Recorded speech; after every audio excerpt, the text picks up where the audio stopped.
Waalaikumsalam. Salam sehat tanpa narkoba. Ya.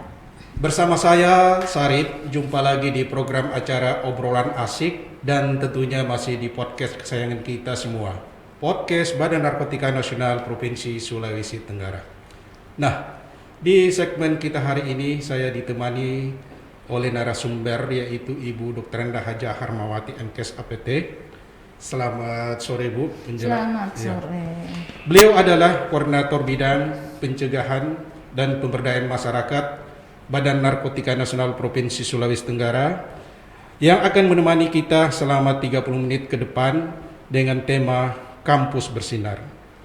Tapi sebelum kita ngobrol lebih jauh dengan narasumber, bagi yang menonton video ini jangan lupa untuk like, komen dan subscribe semua channel sosial media Badan Narkotika Nasional Provinsi Sulawesi Tenggara supaya sahabat on drugs tidak ketinggalan informasi seputar dunia narkoba.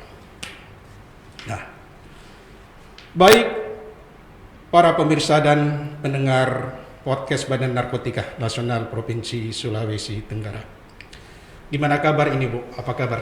Baik Pak Sari, baik. Alhamdulillah sehat. Sehat walafiat. Sehat walafiat. Nah, baik Bu, saya mengucapkan terima kasih atas kehadirannya di podcast Badan Narkotika Nasional Provinsi Sulawesi Tenggara.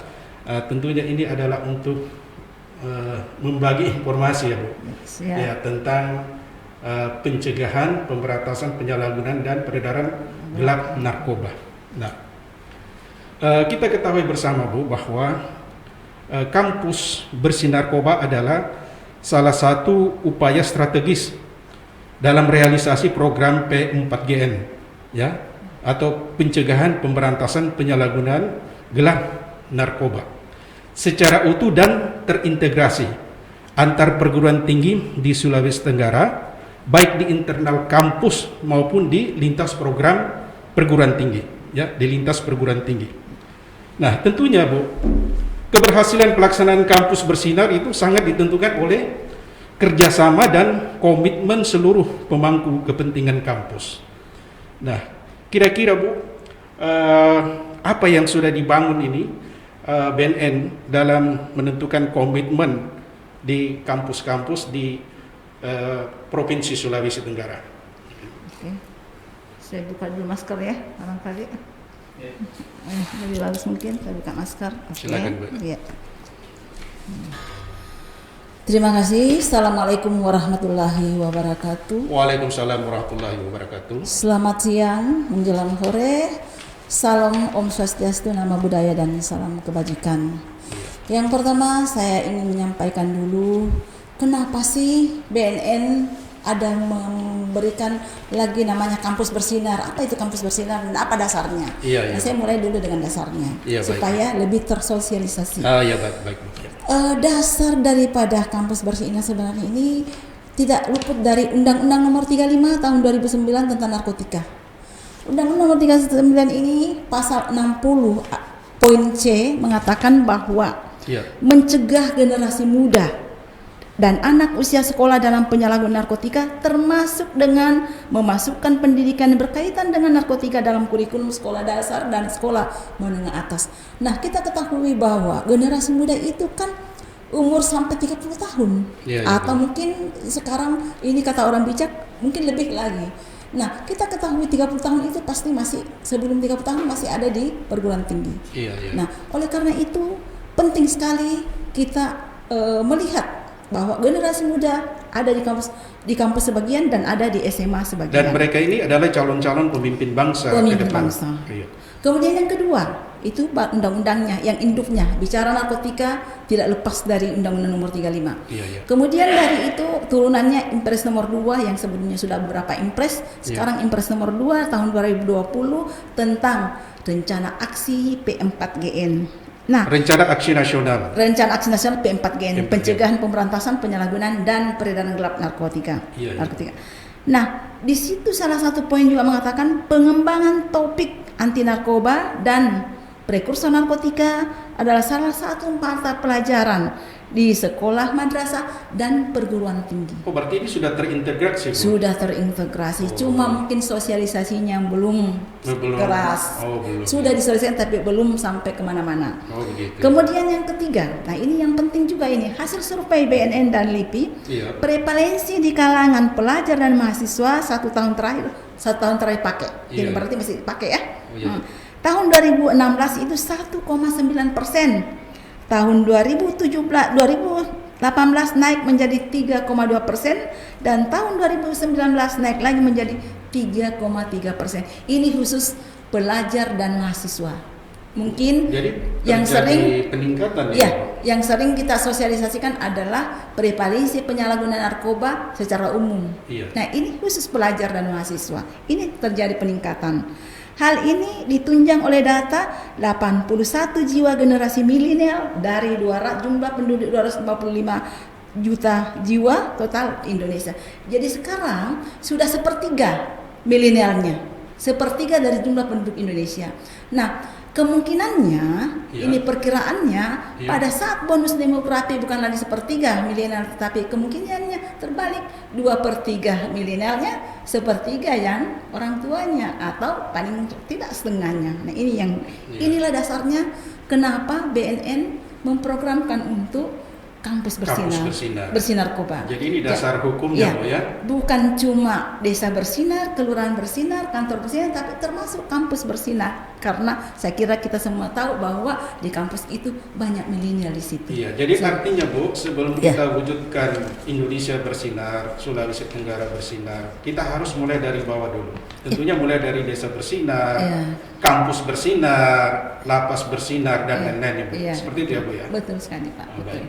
Harus itu dulu. Tidak bisa terjadi Sumatera Kota bersinar, Sulawesi Tenggara bersinar, Indonesia bersinar kalau tidak mulai dari bawah dulu.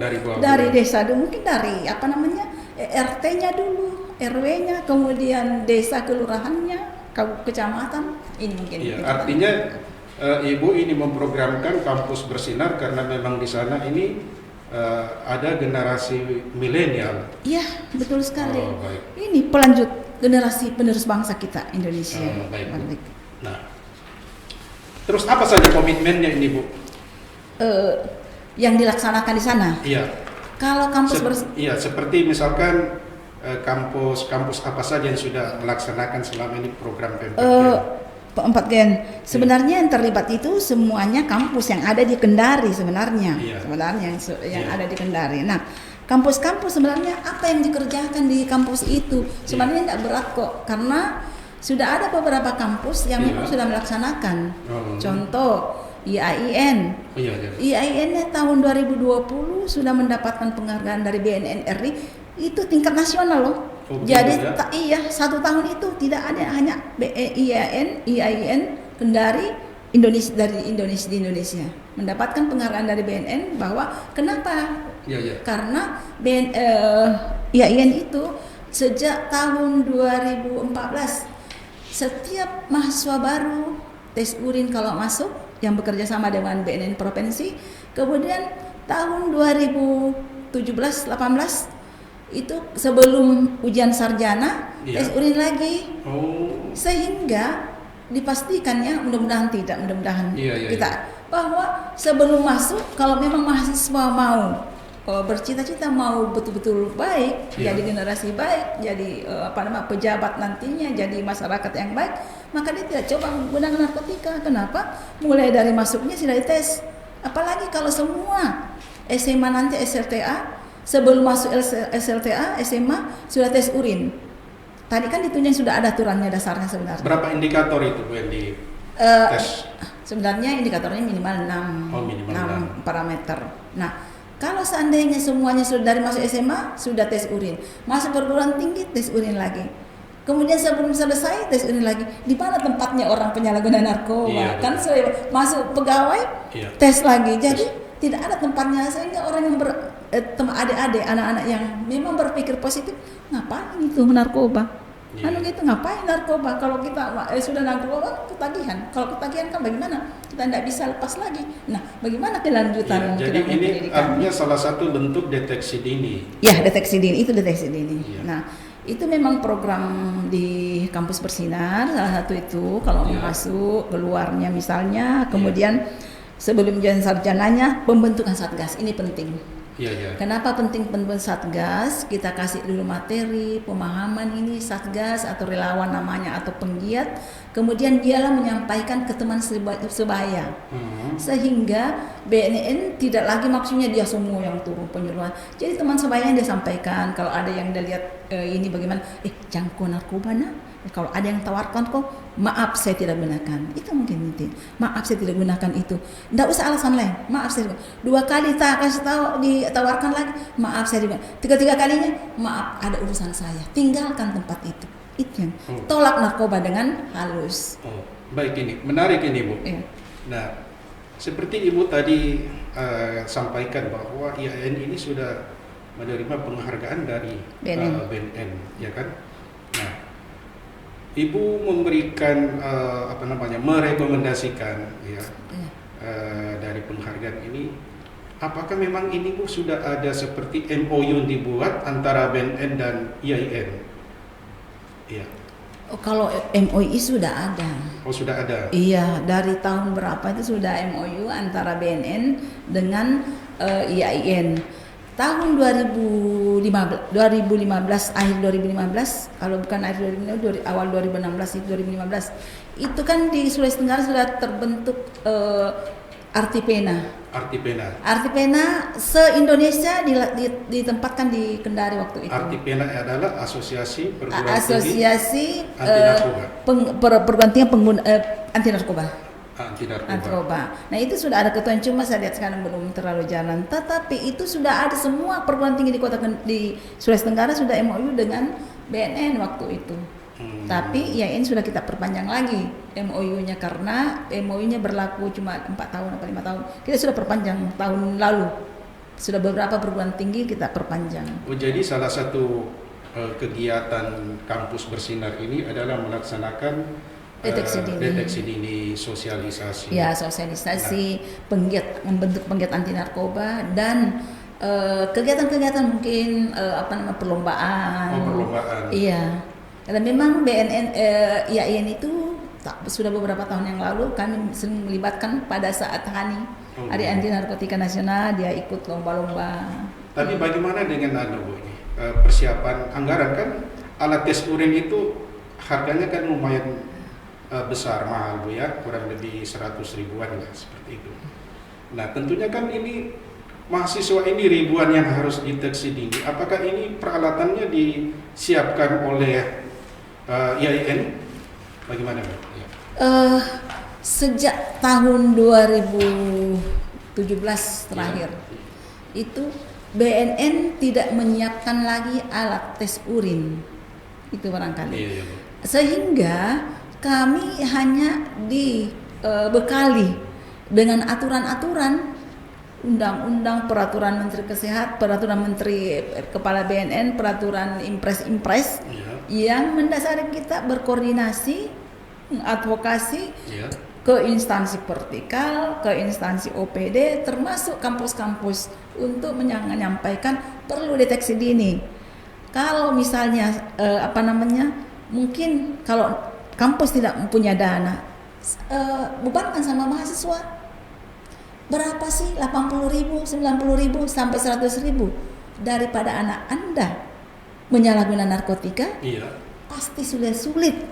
Ketika dia coba 1 kali, mau 2 kali, kalau tergantung sulit untuk dilepaskan. Berarti partisipasi orang tua luar biasa, karena iya. anggarannya ini disediakan oleh orang tua siswa. Karena memang BNN tidak menyiapkan. Tidak ada anggaran untuk itu. Memang diharapkan di sini adalah partisipasi. Iya, jelas tadi aturannya kan, Undang-Undang Nomor 35, impresnya juga jelas. Jadi memang sudah diserahkan ke sana. Iya. Nah, menarik ini Bu, kan ini kampus bersinar ya. Tentunya kita akan gelorakan kepada seluruh kampus-kampus. Iya, betul. Ya, di Sulawesi Tenggara. Nah, apakah BNN ini sudah pernah mengundang atau mensosialisasikan tentang program kampus bersinar? Alhamdulillah sebenarnya sudah. Iya, iya. Tahun lalu sebenarnya kami sebenarnya rencananya tahun 2021. Namun kan 2021 Covid Iya, ya. ya meningkat bulan berapa meningkat bulan 6 sampai bulan 9 10 meningkat terus sehingga tidak sempat tahun lalu. Padahal sebenarnya saya sendiri sudah koordinasi atau audiens ke rektor IAIN, Iya. kemudian juga sama rektor Universitas Halu Oleo Iya, Bu. bahwa kita berniat untuk bagaimana kampus kita Sulawesi Tenggara ini khususnya Kota Kendari kita bentuk namanya kampus bersinar khusus untuk kampus-kampus yang ada di Kota Kendari. Iya. Nah, sebaiknya kalau bisa kita deklarasikan dulu. Mau dideklarasikan? Iya, kita deklarasikan dulu. Setelah kita deklarasikan, baru kita bikin pokjanya, menyusun pokjanya. Habis kita menyusun pokjanya, apa rencana aksi dalam pokja itu? Kira-kira kapan ini Bu rencana deklarasi? Ini kami baru BNN maksudnya kami baru siap-siap untuk merencanakan kapan lagi kami akan evidence koordinasikan ke kampus-kampus itu sehingga nantinya bisa terlaksana kampus bersinar ini. Baik. Nah, untuk pelaksanaan Impres Bu, Impres nomor 2 tahun 2020 tentang rencana aksi P4GN ini. Kalau menurut hasil evaluasi yang Ibu laksanakan ini, kampus-kampus apa saja yang sudah melaksanakan kegiatan Impres nomor 2 tahun 2020 ini? Kalau kampus yang utama yang sudah melaksanakan itu IAIN pasti, karena dia sudah tiap tahun tidak Institut pernah. Agama Islam Kendari. Iya. Ya, Negeri Kendari. Iya.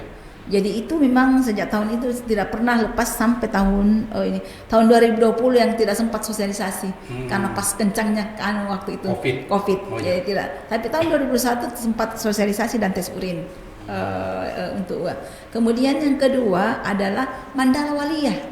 Universitas Mandala Waliyah itu juga sejak tahun 2017 kalau saya 2017 atau 2018 sudah tes urin setiap mahasiswa baru termasuk sosialisasi.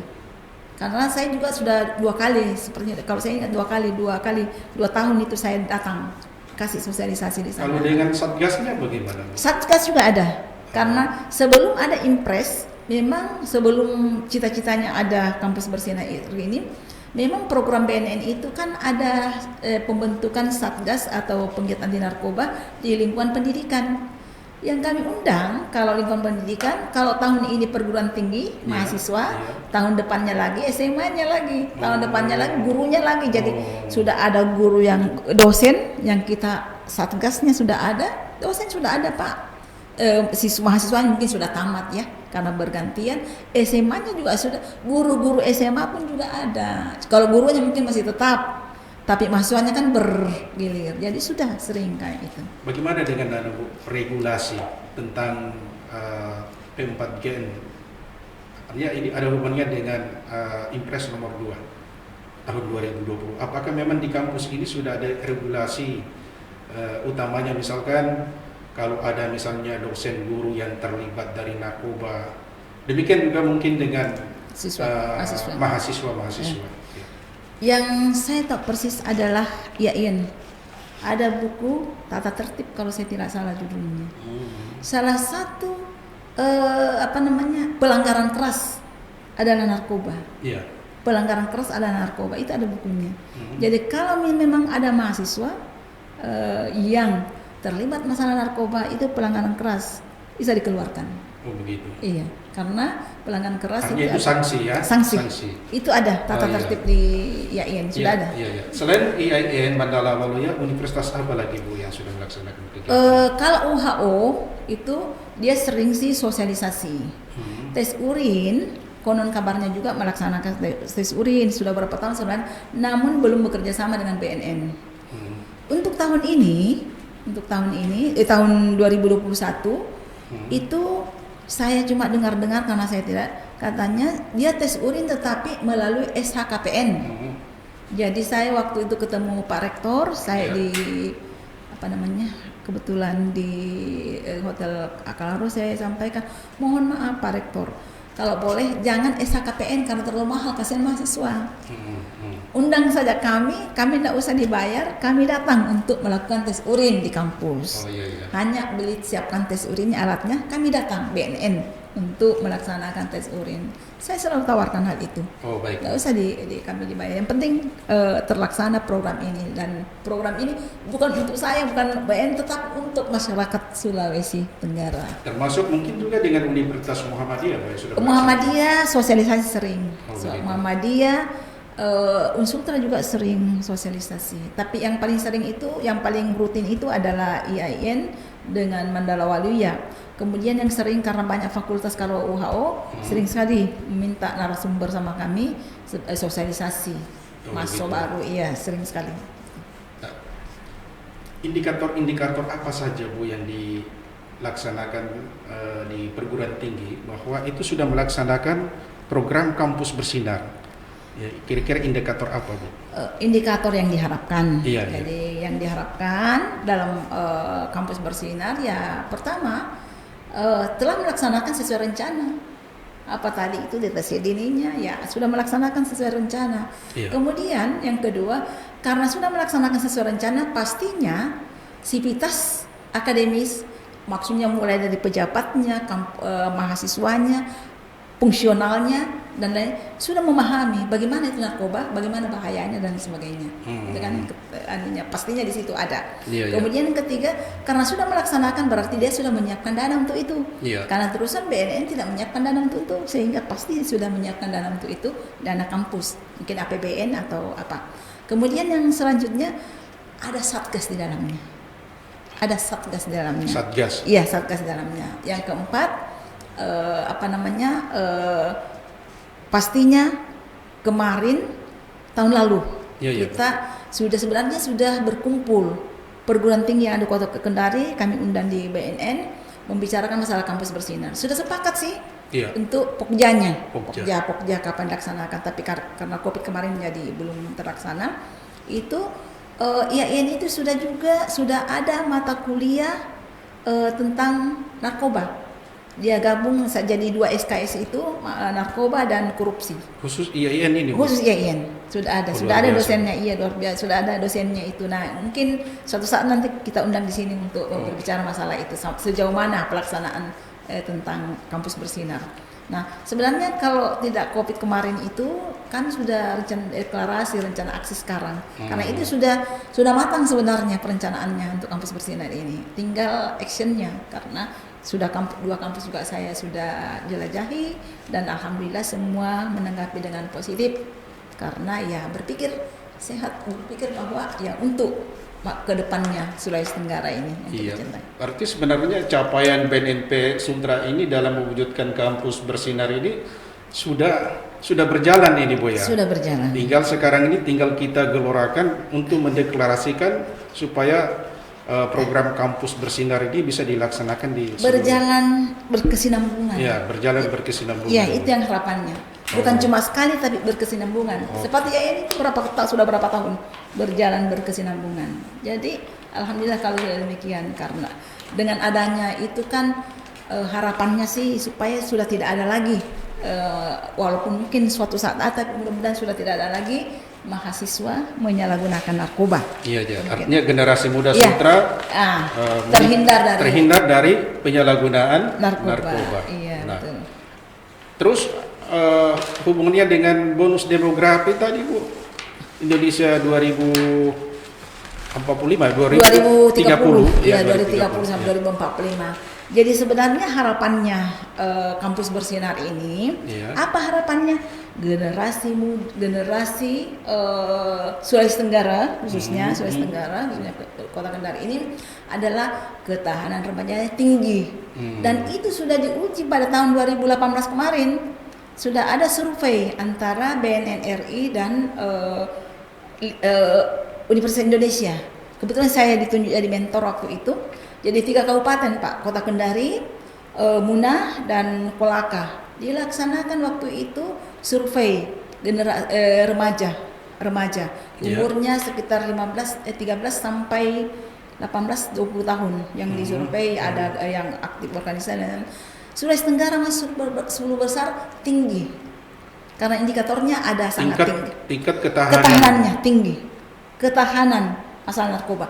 Jadi sangat tinggi dan rendah. Kita 10 besar tinggi. Oh, luar biasa, Bu. Iya, luar biasa tinggi. Nah, ini mungkin yang kita pertahankan kalau bisa melebihi lagi ketahanan itu. Jadi memang harapannya Jadi ketahanan diri untuk menolak narkoba. narkoba. Makanya saya selalu sampaikan, Iya. siapapun yang mengajak, mempromosikan atau memberikan makanan atau termasuk narkoba, maaf saya tidak pakai itu. Oh, Tidak baik. usah alasan lain, maaf Baik. saya. 2 kali tidak masih 3 kalinya, maaf ada urusan saya kedua. Iya. Tidak ada alasan lain. Ya. Tolak narkoba. Tolak narkoba. Berani tolak. Iya. Berani rehab. Iya. Berani. Berarti pelaksanaan program Kampus Bersinar ini dalam tahun 2020 ini insya Allah 2022 kita akan Iya. laksanakan. Iya. Ya, baik. Kemudian saya hubungkan dengan bonus demografi tadi, Iya, iya. bonus demografi. Nah, itu kan sebenarnya jangka panjangnya. Jangka pendeknya kita ini, ya bagaimana remaja kita di Sulawesi Tenggara, generasi muda kita di Sulawesi Tenggara kuat, tahan, menolak narkoba. Dia tidak, termasuk kemarin kan kita kedatangan KNPI.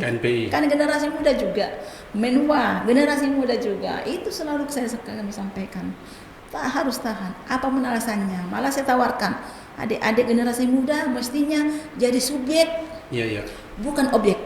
Kalau objek, Anda yang harus dikasih penyuluhan. Ini Menwa yang kemarin hadir di BNN ini Menwa dari UHU. Oh, Universitas Halu Oh iya, dia yang menyurat untuk datang. Jadi saya bilang, jangan Anda sebagai subjek. Apa itu subjek dalam hal ini? Anda subjek bara Anda yang menyampaikan. Menyampaikan bahaya narkoba kemana saja, teman sebaya, orang tua dan sebagainya. Iya. Anda sudah ketahanan diri Anda sudah kuat, Iya. Anda harus menyampaikan lagi Anda sebagai subjek. Oke. Nah, Baik, Mas Bu. Yan? Ada yang mau disampaikan lagi sebelum ya silakan. sudah habis selesai. Generasi muda kalau bonus demografi ya itu mungkin jangka panjangnya kami Iya. harapkan bahwa tahun 2023 nanti dengan kita berbuat dari sekarang, dari dulu sampai sekarang sampai nanti terjadi bonus demografi itu ya betul-betul kita Indonesia sudah mengalami bonus demografi, bukan bencana demografi. Oh, baik. Tapi bonus demografi harapan. Nah, kemudian pesan saya mungkin Baik, Bu. Belum, Pak. Iya, karena waktu membatasi kita mungkin bisa Ibu memberikan close statement dari podcast sore hari ini. Silakan. Ya. Statementnya bahwa Soekarno mengatakan bahwa berikan aku 10 pemuda, niscaya akan kugoncangkan dunia ini. Iya. Artinya bahwa betul-betul generasi muda diharapkan untuk merupakan kekuatan untuk bagaimana Indonesia bisa menjadi negara maju. Oh, iya. Terakhir, satu lagi terakhir Pak kalau bisa. Iya. Terakhir, jangan pernah ini sejak tahun 2000, awal 2000-an saya sudah sampaikan ini 90-an saya sudah dari awal bahwa jangan pernah mencoba namanya narkoba. Sekali mencoba akan ketagihan. Iya. Kalau sudah ketagihan, siap-siap untuk kemana? Ke rumah sakit jiwa pemulihan. Iya. Kalau kau sudah kelainan jiwa, karena yang paling takut di narkotika adalah kelainan jiwa, narkotika. Iya. Ke rumah sakit jiwa. Kalau bukan rumah sakit jiwa, ada lapas menunggu. Dan yang ketiga adalah kuburan menunggu. Jadi 3 hal yang saya tawarkan kalau mau mencoba-coba namanya narkoba. Sehingga jangan pernah mencoba sekalipun. Begitu ada tawaran, maaf saya tidak gunakan itu. Mungkin itu pesan saya kepada teman-teman remaja. Terima kasih, mohon maaf kalau ada kesalahan. Wassalamualaikum warahmatullahi wabarakatuh. Waalaikumsalam. Jadi mudah-mudahan program Kampus Bersinar ini bisa berjalan dengan sesuai dengan rencana, Bu, ya. Amin. Oke, baik. Baik sahabat War on Drugs, tidak terasa 30 menit sudah kita lewati dalam obrolan asik ini. Terima kasih Ibu Harmawati sebagai koordinator bidang pencegahan dan pemberdayaan masyarakat yang telah berkesempatan hadir di podcast Badan Narkotika Nasional Provinsi Sulawesi Tenggara. Mudah-mudahan materi ini bisa bermanfaat buat sahabat-sahabat War on Drugs. Nah, sahabat War on Drugs, sampai di sini dulu obrolan asik kita. Sampai ketemu lagi di program-program acara selanjutnya. Dan sekali lagi, jika sahabat War on Drugs suka dengan video tayangan kami, jangan lupa share ke teman-teman sahabat semua. Semoga informasi dan edukasi yang kami tayangkan bisa bermanfaat. Saya Sarip, mohon pamit. Wassalamualaikum warahmatullahi wabarakatuh. Salam sehat tanpa narkoba.